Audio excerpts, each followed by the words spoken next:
सर्व भक्तांचं स्वागत आहे नागेश्वर झुंगा भक्ती चॅनलवर। आपण या व्हिडिओमध्ये बघणार आहोत अतिशय सुंदर असं कीर्तनाचा कार्यक्रम। संगमेश्वर महाराज लोणीकर यांचे भव्य कीर्तन। जगद्गुरु तुकोबाराय या अभंगामध्ये आपण जन्माला आल्यानंतर आपलं हित व्हावं असं आपल्याला वाटलं पाहिजे। आणि ज्या व्यक्तीला आपलं हित व्हावं असं वाटतं, जो व्यक्ती आपलं हित कशामध्ये आहे तो शोधतो, जो व्यक्ती आपलं हित हुडकतो, जगद्गुरु तुकोबाराय म्हणतात त्याच्या प्रयत्नाला यश मिळतं। आणि त्याचे आई वडील हे काय धन्य आहेत, त्यांच्या आई वडिलाला जगद्गुरु तुकोबाराय धन्यता देतात। आपुलिया हिता जो असे जागता धन्य माता पिता। जो आपलं हित जाणतो आणि आपलं जर तो कोणी हित जाणत नसेल तर तो हित जाणण्याचा प्रयत्न करतो आणि आपले हित जाणून घेऊन त्या भगवंताच्या नामस्मरणाकडे वळतो ना, त्याच्या आई वडिलाला जगद्गुरु तुकोबाराय धन्यता देतात। आणि का धन्यता देतात तर कारण जो भगवत प्रेमी असतो, जो भगवंताचा भक्त असतो, तो भगवंताचा भक्त कोणाच्याही घरी जन्माला येत नाही। जर एखादा भगवत भक्त जर आपल्या घरी जन्माला यावं असं वाटत असेल ना, तर ते कुळ सुद्धा पवित्र असलं पाहिजे। कोळी कन्या पुत्र होती जे सात्विक अंतयाचा हरेक वाटे देवा। जगद्गुरु तुकोबाराय त्यांच्या आई वडिलाला का धन्यता देतात तर अरे बाबा, असे पुत्र एकतर कमी जन्माला येतात जे भगवंताचं भजन करतात, जे आपल्या आई वडिलांची सेवा करतात, असे एकतर कमी जन्माला येतात। आणि कमी जन्माला आल्यानंतर जे भक्ती करतात, जे आपलं स्वार्थ, जे आपलं हित कशामध्ये ते शोधून आपल्या हिताच्या पाठीमागे जातात, जो आपल्या आई वडिलांची सेवा करतात, जो साधू संतांची सेवा करतो, तो पुण्यवान कुळामध्ये जन्माला येतो। आणि पुण्यवान कुळामध्ये जन्माला येऊन भगवंताची भक्ती करतो, त्याचं तुम्हाला आम्हाला नवल वाटल यात कसली शंका नाही। हा एवढा भव्य दिव्य आज या ठिकाणी महोत्सव चालू आहे। आपल्या आईच्या सहस्त्रचंद्र दर्शनानिमित्तानं हा महोत्सव या ठिकाणी आयोजित करण्यात आलेला आहे। याचं तुम्हाला आम्हाला नवल वाटल त्यात काय आहे? या महोत्सवाचं, या नामस्मरणाचं तयाचा हरिक आपण भक्ती करतो, त्याचं हरिक देवाला वाटलं पाहिजे, त्याचं नवल देवाला वाटलं पाहिजे। आणि आशांचं नवल देवाला वाटतं, कारण आशांच्या घरी काय होत असतं? गीता भागवत करीती अखंड चिंतन चालू असतं, म्हणून देवाला त्यांचं नवल वाटतं। आणि जो कोणी आईची सेवा करतो, वडिलांची सेवा करतो, आणि ज्याच्या घरामध्ये सदैव 24 तास नामस्मरण राहतं, ज्याच्या घरामध्ये अखंड हा भगवंताचं नामस्मरणाचं पारायण केलं जातं, ज्याच्या घरामध्ये गीता भागवत महापुराण वाचलं जातं, तशा माणसांची, तशा व्यक्तींची किंवा तशा साधू संतांची सेवा माझ्याकडून घडावी। आणि माझ्याकडून तशी सेवा घडल्यानंतर माझं त्या सेवेपेक्षा जे माझं नशीब आहे ना, तसं नशीब कुणालाच प्राप्त होणार नाही। त्या सेवेमधून जे मला फळ मिळेल तसं फळ दुसऱ्या कुणालाच प्राप्त होणार नाही। जगद्गुरु तुकोबाराय म्हणतात, तुका म्हणे मज घडो त्यांची सेवा अंतरी माझ्या देवा माझ्या दैवाला आता पारच राहणार नाही। कारण मला कशांची संगती घडली, मला कशांची सेवा घडली तर ते म्हणजे हरिभक्तांची। आणि असा हरिभक्त ज्या ठिकाणी जन्माला येतो ते कुळ सुद्धा पवित्र असतं। म्हणून कोडी कन्या पुत्र होती जे सात्विक तयाचा हरेक वाटे देवा। या अभंगाचा सरळ सरळ सरळ सरळ भावार्थ मी तुमच्या समोर मांडण्याचा प्रयत्न केला। या अभंगाचा अर्थ हाच असेल असा माझा ग्रहण आहे। एखादा पक्षी आपापल्या क्षमतेनुसार ज्याप्रमाणे आकाशामध्ये झेप घेतो, त्याप्रमाणे मी माझ्या बुद्धीच्या क्षमतेनुसार या अभंगाचा सरळ सरळ भावार्थ तुमच्या समोर मांडण्याचा प्रयत्न केला। विठ्ठल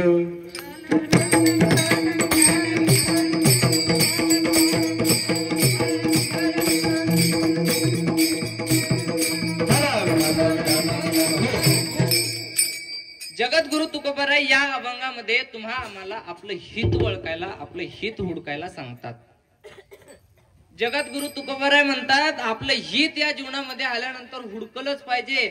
आपल्या जन्माचं सार्थक कशामध्ये हे आपण जाणलंच पाहिजे, कारण जन्माचं सार्थक कशामध्ये जाणलं तरच आपल्या जन्माचं सार्थक होऊ शकतं। इथं बसल्यापैकी कुणाला वाटतं की माझ्या जन्माचं सार्थक व्हावं आणि मी या इहलोकामधून निघाल्यानंतर मला तो भगवंताचा वैकुंठ धाम प्राप्त व्हावा, असं कुणाला वाटतं? जरा हात वर करा बरं।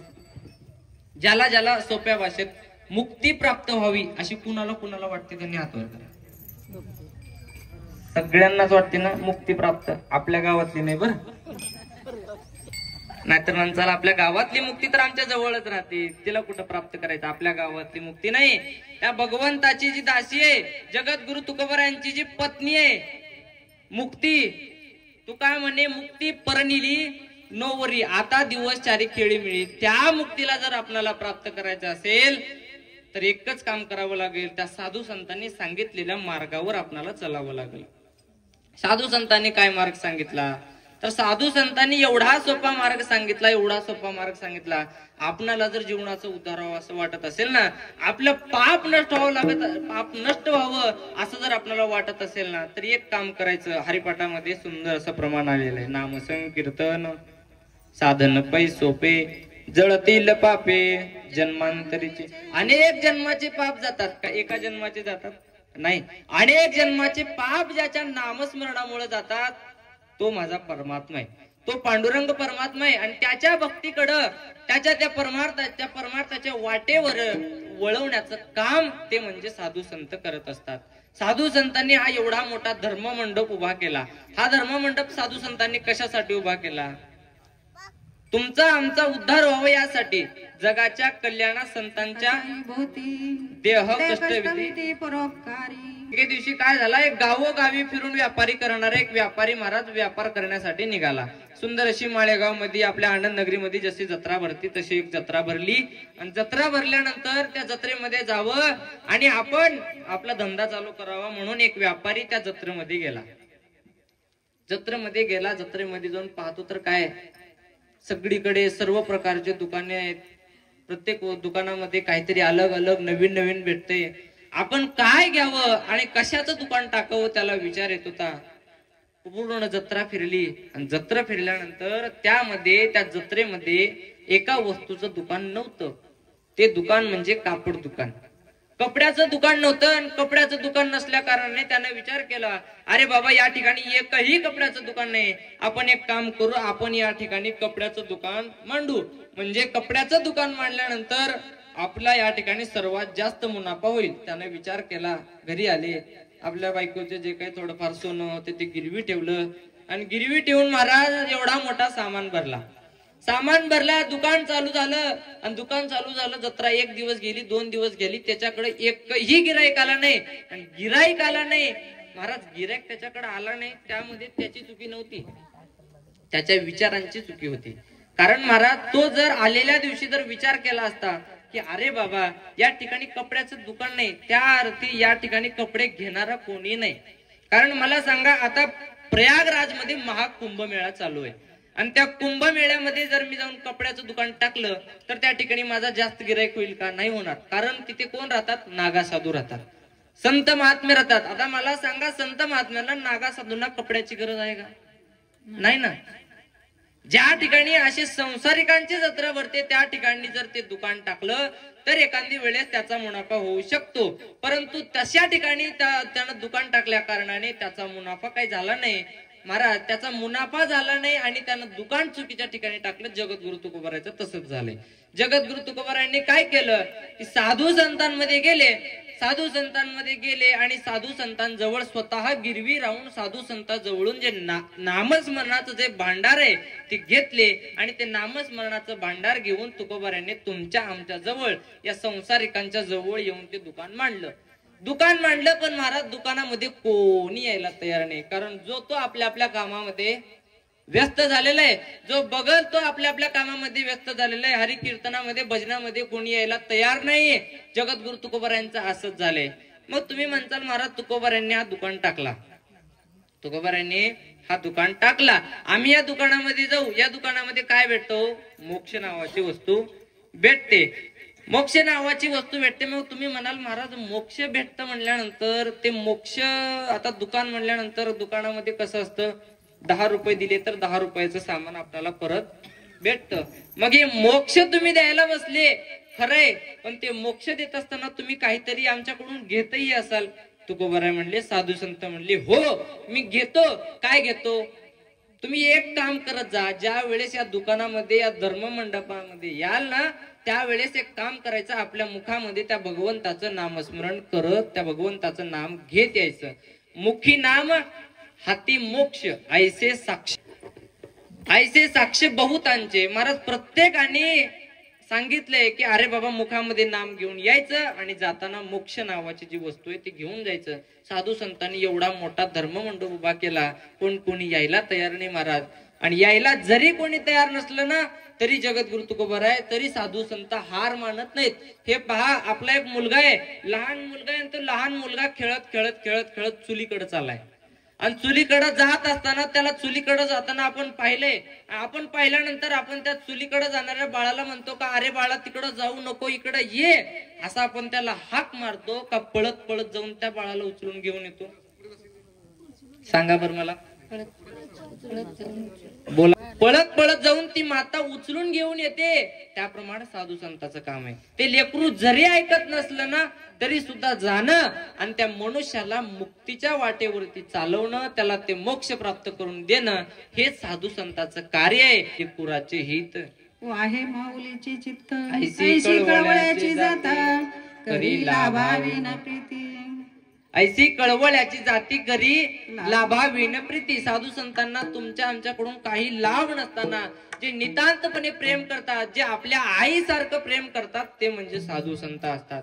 साधू संत आई असतात महाराज. सांगायचं झालं तर जगद्गुरु तुकोबाराय हे ज्ञानोबारायांना सुद्धा आई मानतात. आपण सुद्धा ज्ञानोबारायांना काय मानतो? आई मानतो. आपण ज्ञानोबारायांना माऊली मानतो. बरं, ज्ञानोबारायांना आपण आई का मानत असेल, माऊली म्हणून का मानत असेल? बरं, ज्ञानोबारायांनी स्वतःला आई का म्हणून घेतलं? ते संत श्रेष्ठ ज्ञानोबाराय या विश्वाची अनाथांची माय का झाली असेल बरं? तर त्या पाठीमागचं एक रहस्य आहे. ते रहस्य म्हणजे भागवतातलं आहे. थोडक्यामध्ये सांगून जातोय का, महाभारतातलं युद्ध चालू होतं आणि युद्ध चालू असताना सर्व काही 100 कौरव मेले होते. सर्व युद्ध संपुष्टीला आलं होतं आणि शेवटच्या दिवशी युद्ध चालू असताना, युद्ध करत असताना भीमदादांना आपली गदा त्या दुर्योधनाच्या मांडीवरती मारली. मांडी तोडली. त्या दिवशीचं युद्ध त्याच ठिकाणी थांबलं. युद्ध थांबलं. परत हा दुर्योधन घरी गेला. सर्वजण ज्याच्या त्याच्या घरी गेले. घरी गेल्यानंतर हा दुर्योधन आणि आंधळा धृतराष्ट्र, एवढे नावं या ठेवली तरी बस झालं. आंधळा धृतराष्ट्र आणि दुर्योधन महाराज या दोघांचा संवाद चालू होता. अरे काय करावं, आपले 100 पुत्र मेले पण याचा आणि एकही मेला नाही, याचं काहीही झालं नाही. आता याचं काय करावं की हा दुःखी होईल, असं काय करावं की त्यांच्या घरामध्ये दुःख होईल. महाराज, या जीवनामध्ये काही लोक असे आहेत की त्यांना स्वतःला आनंद होतोय त्यामध्ये ते आनंदित नाहीत. ज्या वेळेस दुसऱ्याला दुःख झालं त्यावेळेस ते स्वतः आनंदी होतात.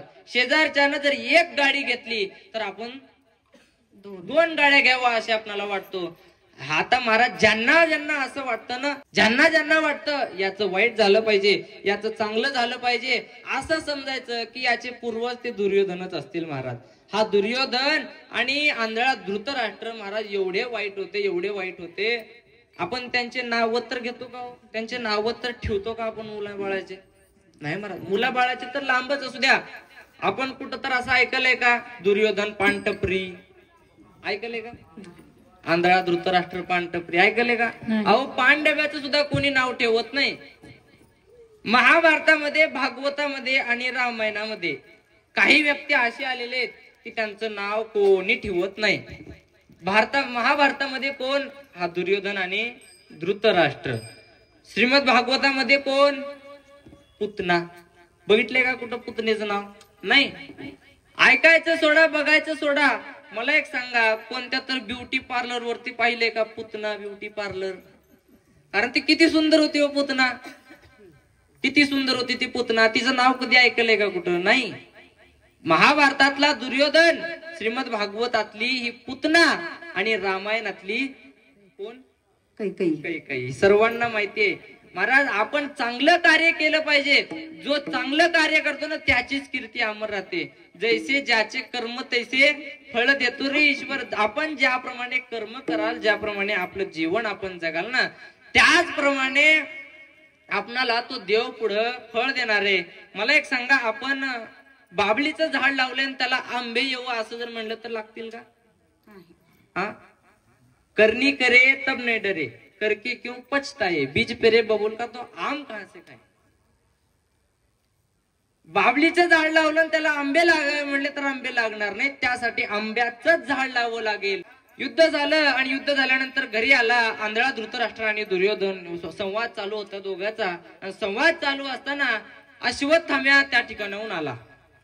महाद्वारातून येत असताना दुर्योधनानं पाहिलं अश्वत्थाम्या येतोय. अश्वत्थाम्याला पाहिला, आनंद झाला. अश्वत्थाम्याला बोलवून घेतलं, जवळ बसवलं आणि अश्वत्थाम्याला सांगितलं, अरे अश्वत्थाम्या, आपण या युद्धामध्ये हारलोय, आपण या युद्धामध्ये हारलोय. त्यांचा संवाद चालू झाला. संवाद चालू असताना अश्वत्थाम्यानं म्हणलं की मी त्यांच्यासोबत युद्ध करतो, मी त्यांना मारतो आणि मी जर त्यांना मारलं, मी जर विजय प्राप्त केला तर मला काय देणार. आंधळा धृतराष्ट्राने सांगितलं, जा, तू जर त्यांचा वध करू शकलास ना, तू जर त्यांना युद्धामध्ये हरवू शकलास तर तुला मी अर्ध राज्य बक्षीस म्हणून देतो, अर्ध राज्य बक्षीस म्हणून देतो तुला, जा म्हणल्यानंतर अश्वत्थाम्या महाराज, अश्वत्थाम्याला अहंकार आला. कारण पद मिळालं की काय येतं, मद येतं. पद मिळालं की मद येतं. त्याप्रमाणे या अश्वत्थाम्याला अहंकार आला. अहंकाराला अश्वत्थाम्याने विचार केलं, आता काय करावं, काय करावं. रथामध्ये बसला आणि छाती पुढं करून हा अश्वत्थाम्या निघाला. पाची पांडवांच्या त्या महलामध्ये जात असताना अगोदर जंगल लागलं. त्या जंगलामध्ये एका झाडाच्या खाली थांबला आणि झाडाच्या खाली थांबलेला असताना त्या झाडावरती जो रात्रच्या हिंडतो, जो दिवसा त्याला दिसत नाही, आणि जर आपल्याला एखाद्या बाईला जर चलत चलत जर एखाद्या माणसाचा धक्का लागला तर ती बाई त्याला काय म्हणून म्हणते हो, काय म्हणते, चलत चलत जर एखाद्या धक्का लागला आणि जर त्या धक्का लागल्यानंतर त्या बाईला जर राग आला तर ती बाई रागात काय म्हणते, का घुबडावानी चाललास बघ, म्हणते का नाही. हा, हे घुबड नावाचं एक पक्षी आणि कावळा एक. कावळा आणि घुबड हे दोघे मित्र होते.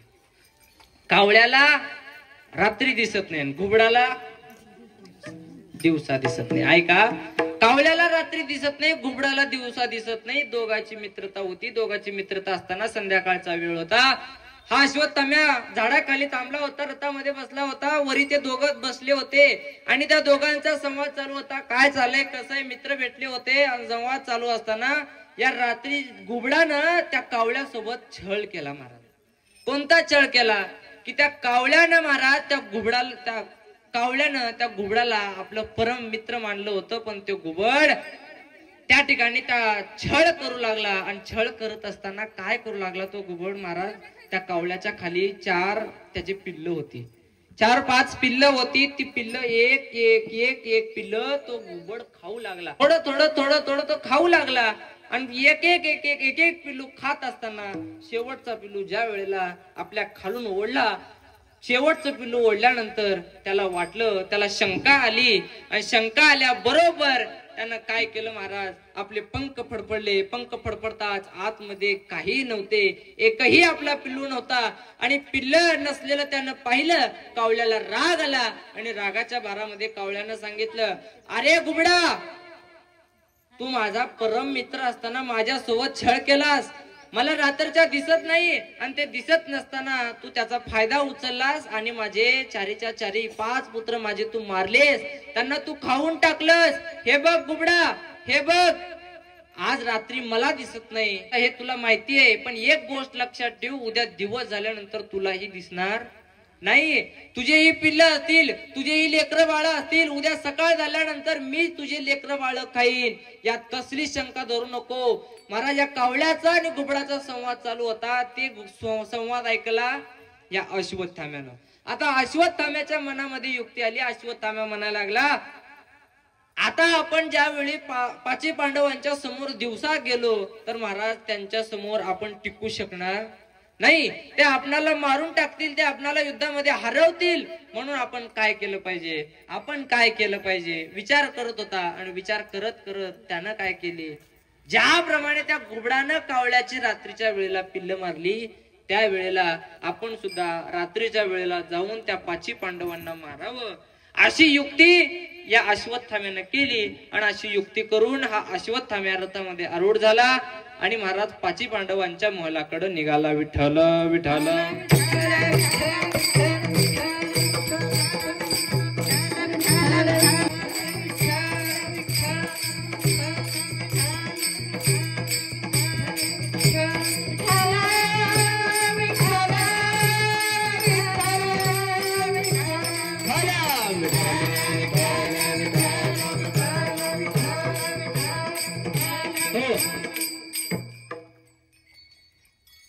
अश्वत्थाम्याने रथामध्ये आरूढ अश्वत्थाम्या निघाला पाची पांडवांच्या महलाकडे निघाला आणि पांडवांच्या महलाकडे जात असताना विचार करत होता कसं करावं मनामध्ये धगधग करत होतं, वाटत होतं काय होईल कसं होईल. परंतु महाराज रात्रीच्या वेळेला ते झोपलेले असतील आणि त्यांना मी मारू शकेल असा मनामध्ये निश्चय केला आणि हा अश्वत्थाम्या महलामध्ये आला. अश्वत्थाम्या महलामध्ये आला. भगवंताला काहीतरी थोडीशी शंका वाटत होती. शंका वाटत असल्या कारणाने भगवंतानं काय केलं, पाची पांडवांना आधी द्रौपदी मातेला घेऊन भगवंत हे महलामधून उद्याच्या युद्धाची तयारी करण्यासाठी बाहेर निघून गेलेले होते. आणि या पांडवांचे 5 पुत्र त्या ठिकाणी झोपलेले होते. आणि 5 पुत्र त्या ठिकाणी झोपलेले असताना हा अश्वत्थाम्या महलामध्ये आला आणि 5 शिर त्याला त्या ठिकाणी झोपलेली दिसली. 5 व्यक्ती त्या ठिकाणी झोपलेली दिसती. रात्रीची वेळ होती, अंधार पडलेला होता. आता हे 5 जण आहेत म्हणजे नक्कीच 5 पांडव असतील असं त्याच्या मनामध्ये विचार आला. आणि मनामध्ये असा विचार येताच त्यानं आपली तलवार काढली आणि आपली तलवार काढून त्या 5 पांडवांच्या 5 मुलांचे शिर आणि धडा महाराज अलग केले. शिर आणि धडा अलग केलं. 5 मुलांची हत्या केली आणि 5 मुलांची हत्या केल्यानंतर त्या 5 मुलांचं महाराज शिर एका गाठोड्यामध्ये बांधलं. त्या 5 मुलांचं जे मस्तक जे डोकं असतं ते एका गाठोड्यामध्ये बांधलं. कारण मी जर असं जाऊन जर आंधळ्या धृतराष्ट्राला सांगितलं की मी 5 पांडवांचा वध केले असं मी सांगितल्यानंतर त्यांना खरं वाटायचं नाही. म्हणून त्यानं ते गठोडं घेतलं आणि आंधळ्या धृतराष्ट्राकडे निघाला. आंधळ्या धृतराष्ट्राकडे गेला. आंधळ्या धृतराष्ट्राच्या जवळ जाऊन जोरजोराने हाका मारू लागला, अरे आंधळ्या धृतराष्ट्रा, जे तुझ्या 100 पुत्रांनी करू शकलं नाही ते मी एकट्यानं करून दाखवले. जे 100 कौरवांनी करू शकले नाहीत ना ते मी एकट्यानं केले. जोरजोराने हाका मारू लागला आंधळा धृतराष्ट्राला. हा डोळ्यानं जरी आंधळा असला तरी बुद्धीनं महाराज खूप तीक्ष्ण होता आणि तो विचार करू लागला की अरे बाबा एवढ्या जणांना जे जमलं नाही ते याला कसं जमलं. विचार करत होता. आपल्या गादीवरती बसला आणि अश्वत्थाम्यानं आपले 5 जे शिर आणली होती ती शिर नेऊन महाराज त्यांच्या समोर ठेवली. आणि शिर नेऊन ठेवल्यानंतर हे आंधळा होता, याला दिसत नव्हतं. जर दिसत असतं ना तर शिर बारके येत महाराज ओळखू आले असते. पण अंधार होता, रात्रीची वेळ होती. त्यासाठी त्यानं काय केलं, हा आंधळा धृतराष्ट्रानं त्या पिशवीमध्ये त्या गाठोड्यामध्ये हात घातलं, एक मस्तक बाहेर काढलं आणि असा हात गर गर गर गर गर गर गर गर फिरवला आणि धड दिशा भिंतीवरती आपटला. धड दिशा आवाज झाला आणि ते एक मस्तक फुटून गेलं. दुसरं मस्तक घेतलं, गर गर गर गर गर गर गर गर फिरवला, तोही भिंतीवरती आपटला. त्याही मस्तकाचा चेंदामेंदा झाला. तिसरं मस्तक घेतलं, तेही फिरवलं आणि तेही भिंतीवरती आपटलं. हा अश्वत्थाम्या म्हणत होता, काय झालं, तुम्ही असं एक शिर घेऊन असं भिंतीवरती का आपटता, असं एक शिर घेऊन भिंतीवरती का आपटता. म्हणल्यानंतर त्या आंधळ्या धृतराष्ट्रानं सांगितलं, अरे मी बघू शकत नाही, मला दिसत नाही आणि मला वाटतही नाही की तू 5 पांडवांना मारला असेल.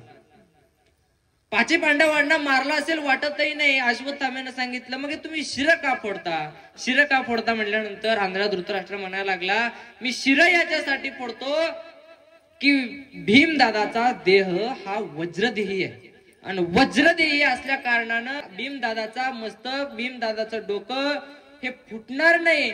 आता 3 मस्तकं फुटली. जर तू खरोखर जर 5 पांडवांना मारला असेल ना तर यापैकी 1 मस्तक फुटणार नाही. हे लक्षात ठेव अश्वत्थाम्या.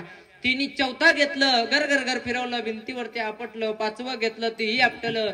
सर्व शिरांचा चेंदामेंदा झाला आणि चेंदामेंदा झाल्यानंतर सर्व शिर फुटली गेली. आणि हा आंधळा धृतराष्ट्र म्हणतो, अरे अश्वत्थाम्या, मला का खोटं बोलला तू. अरे अश्वत्थाम्या, हे काय केलं तू, कोणाला मारलं सांग अश्वत्थाम्या. अश्वत्थाम्या म्हणायला लागला, खरोखरच मी 5 पांडवांच्या महलामध्ये गेलो होतो. त्या ठिकाणी 5 जण झोपलेले होते. त्यांचे शिर मी कापली आणि त्यांचे शिरांचं गाठोड बांधून मी आणलं. हा अश्वत्थाम्यानं विचार केला, जरी 5 पांडवांच्या महलामध्ये जाऊन जर 5 जणांचं शिर आणलं असेल आणि ते जर 5 पांडव नसतील तर महाराज कदाचित 5 पांडवांचे 5 पुत्र असतील.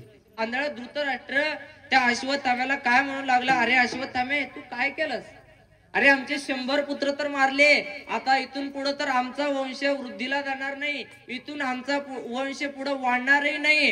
पण पाची पांडवांच्या पुत्रांच्या आधारे आमचा सुद्धा वंश वाढला असता. अरे तू काय केलंस, त्यांचे पाचीच्या पाची मुलं तू मारलंस, अरे तू काय केलंस म्हणून हा आंधळा धृतराष्ट्र त्याला बोलत होता. आणि अश्वत्थाम्या त्यावेळी क्षमा मागू लागला आणि अश्वत्थाम्याला सांगितलं, आता तू इथं थांबू नको, आता तू कुठेतरी निघून जा, कारण अर्जुनाला भीमदादाला जर हे कळालं तर तुला सोडणार नाही. सांगितलं. अश्वत्थाम्या निघून गेला. सकाळी पहाटेची वेळ झाली आणि पहाटेच्या वेळी महाराज श्रीकृष्ण भगवंत पाची पांडवांना आणि द्रौपदी मातेला घेऊन परत महलामध्ये आले. सकाळची वेळ होती. सकाळची वेळ असताना द्रौपदी मातेनं त्या घरामध्ये पाऊल टाकताच त्या घरामध्ये शिर कापलेले असल्या कारणानं रक्त सर्व काही रूम मध्ये पसरलं होतं. आपल्या लेकरांना पाहावं म्हणून, आपल्या लेकरांना रातभर आपण नव्हतो या ठिकाणी, आपल्या लेकरांच्या मस्तकावरून मायेचा हात फिरवावा त्यासाठी ती द्रौपदी माता आतमध्ये चालली. आणि आतमध्ये जात असताना पाऊल ठेवल्यानंतर पायाला काहीतरी चिकट लागतंय. महाराज द्रौपदी मातेनं हात लावलं, हातमध्ये घेऊन पाहिलं तर लाल बुंद रक्त सांडलेलं पाहिलं. आणि रक्त पाहिलं, थोडस पुढे गेली तर पाची शिर नव्हते, नुसते धडा इकडं तिकडं पडलेले होते. अशी अवस्था झाली महाराज, ती सांगायला सुद्धा येत नाही. आपला पुत्र, एकुलता एक पुत्र ज्याप्रमाणे आपल्या समोर त्याला कुणीतरी मारावं आणि त्यावेळी आपणाला जे दुःख होतं ना, ते दुःख त्या द्रौपदी मातेला झालं. मला सांगा, आपला पुत्र एखाद्यानं आपल्या समोर मारलाय, आपल्या मनामध्ये किती दुःख होतो. आईला वाटतं की हे दृश्य पाहण्याच्या आधी मीच गेले असते तर बरं झालं असतं. एवढं दुःख त्या द्रौपदी मातेला होऊ लागलं. ती द्रौपदी माता ठाय मोकून रडायला लागली. रडत असताना भगवंतांनी तो आवाज ऐकला. भगवंत पळत आले. काय झाले पाहावं तर म्हणून भगवंताच्या सुद्धा पायाला रक्त लागलं. भगवंतांनी थोडस पुढे गेलं, पाहिलं, अरे पाची धड इकडे तिकडे पडलेली दिसली आणि द्रौपदी माता रडत असताना दिसल्या. द्रौपदी मातेला सांगितलं, अगं द्रौपदी रडू नको, काय झालं. द्रौपदीनं सांगितलं, दादा पहा ना दादा, माझे 5 मुलांचं कोणीतरी वध करून त्यांचे शिर घेऊन गेले. पहा ना दादा. श्रीकृष्ण भगवंत मनामध्ये भरपूर वाईट वाटलं, डोळ्यामध्ये अश्रू आले. परंतु आता जर श्रीकृष्ण भगवंतच या ब्रह्मांडाचा नायकच जर रडायला लागला तर महाराज बाकीचे कसं शांत बसतील. म्हणून श्रीकृष्ण भगवंतांनी ते जे आपले अश्रू होते ते आवरले. मनाला सांगितलं, तू वाईट मानून घेऊ नको. आणि द्रौपदी मातेच्या जवळ गेलं. द्रौपदी मातेच्या डोक्यावरून हात फिरलं आणि सांगितलं, दिदे द्रौपदी, अगं तू वाईट मानून घेऊ नको, तू रडू नको, कारण तू या विश्वाचा मालक, ब्रह्मांडाचा नायक, या त्रैलोक्यातल्या प्रत्येक जीवामध्ये जो राहणार आहे, सर्वागटी राम देहादेही एक, या सर्वांचा जो मालक आहे तो परमेश्वर, तो तुझा भाऊ आहे. तुला रडायची काय गरज आहे, तुला चिंता करायची काय गरज आहे. रडू नको द्रौपदी. सांत्वन करू लागले. सांत्वन करत असताना त्या द्रौपदी मातेने एक वाक्य बोललं. द्रौपदी माता काय म्हणते, प्रभू हे श्रीकृष्ण, तुम्ही मला म्हणता की रडू नको, मी तुझा भाऊ आहे, या विश्वाचा या ब्रह्मांडाचा नायक तुझा भाऊ आहे, तू रडू नको. पण दादा एक गोष्ट सांगू, तू जरी विश्वाचा मालक असलास ना तरी मी त्या लेकरांची आई आहे. अरे तू कुणाचा आईही नाहीस आणि कुणाचा बापही नाहीस, त्यामुळं तुला तो कळवळा नाही. तू कधीतरी कोणाची तरी आई होऊन बघ आणि आई झाल्यानंतर तुला कळेल की आईचं प्रेम एका लेकरावरती काय असतं. आणि ते द्रौपदी मातेनं त्या द्वापार युगातलं बोलणं सत्य करण्यासाठी तो परमात्मा या कलियुगात, अरे कृष्णा तू कधीतरी आई होऊन बघ, आणि ज्यावेळी तू आई होशील ना त्यावेळी तुला त्या आईचा कळवळा लक्षामध्ये.